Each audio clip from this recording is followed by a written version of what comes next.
Hello friends, welcome to my YouTube channel. Rajasthan के GK की class में आपका स्वागत है, जिसमें हम देखेंगे इम्पोर्टेंट क्वेश्चन आंसर। और आज के वीडियो का फर्स्ट क्वेश्चन है पछेवड़ा या पखेवड़ा के बारे में सही कथन चुनना है हमें यहाँ पर। तो हमारा फर्स्ट क्वेश्चन है ये। तो हमारा फर्स्ट ऑप्शन है ये रेशमी धागों से बनी एक कलात्मक जूती है। तो ये नहीं है, ऑप्शन ये गलत है। नेक्स्ट है ये मोटा सूती कपड़ा है जो सर्दी के बचाव हेतु शरीर के ऊपर डाला जाता है। तो पछेवड़ा जो है ये मोटा सूती कपड़ा है जो सर्दी के बचाव हेतु शरीर के ऊपर डाला जाता है। तो यहाँ पर ऑप्शन बी जो है ये बिल्कुल राइट है। नेक्स्ट क्वेश्चन है निम्नलिखित कथनों में से कौन सा कथन है जो असत्य है। तो पहला कथन है खना मध्यकाल में एक प्रकार का वस्त्र था। तो ये बिल्कुल सही है, खना जो है मध्यकाल में एक प्रकार का वस्त्र था। दूसरा कथन है बख्तरी ग्रामीण क्षेत्रों में पुरुषों के शरीर के ऊपरी भाग में पहनाया जाने वाला वस्त्र है। तो ये भी सही है, बख्तरी जो है ग्रामीण क्षेत्रों में पुरुषों के शरीर के ऊपरी भाग में पहने जाने वाला वस्त्र है ये। तीसरा कथन है बिरजेश या बिरचेस चूड़ीदार पायजामा के स्थान पर काम आने वाला वस्त्र है। ये कथन भी बिल्कुल राइट है। चौथा कथन हमारा है बगलबंदी महिलाओं का ऊपरी वस्त्र है। तो यही कथन जो है ये असत्य है। बगलबंदी जो है महिलाओं का नहीं बल्कि पुरुषों का ऊपरी वस्त्र है। तो ऑप्शन डी यहाँ पर राइट हो जाएगा। नेक्स्ट क्वेश्चन है झिम्मी। झिम्मी से आपका क्या आशय है।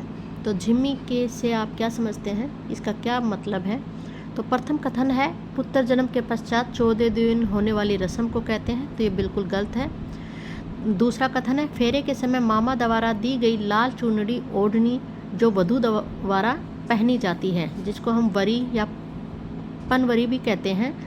तो ये कथन जो है ये बिल्कुल राइट है। फेरे के समय मामा के द्वारा लाई गई लाल गुलाबी ओढ़नी जो वधू के द्वारा पहनी जाती है उसको हम कहते हैं झिम्मी। तो ऑप्शन बी जो है वो राइट हो जाएगा यहाँ पर।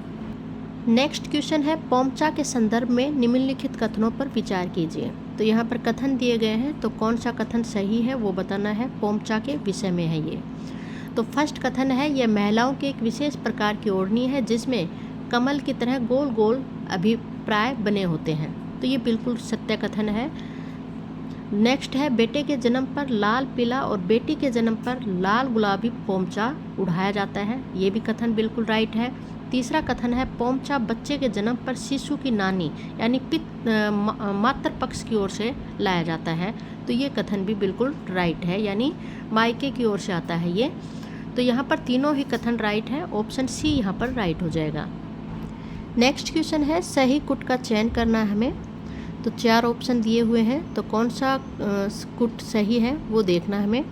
फर्स्ट कथन है 1826 ईस्वी में अंग्रेजों ने अलवर राज्य में हस्तक्षेप कर 2 राज्यों में बांट दिया था, 2 भागों में बांट दिया था। तो ये बिल्कुल कथन सत्य है।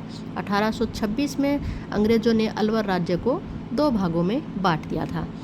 नेक्स्ट है 2 का 1826 में भरतपुर के लोहागढ़ दुर्ग को नष्ट कर पॉलिटिकल एजेंट के अधीन कर दिया गया था। ये कथन भी राइट है। 1844 में बांसवाड़ा महारावल लक्ष्मण सिंह के नाबालिग के कारण अंग्रेजी नियंत्रण में ले लिया था। तो नाबालिग थे इसीलिए अंग्रेजों ने इसको अपने नियंत्रण में ले लिया था बांसवाड़ा को 1844 में। चौथा कथन है 1822 में अंग्रेजों ने मेरवाड़ा बटालियन की स्थापना की थी। तो ये कथन भी राइट है, यानी यहाँ पर चारों ही कथन सत्य हैं। 1, 2, 3, 4 ऑप्शन ए यहाँ पर राइट हो जाएगा।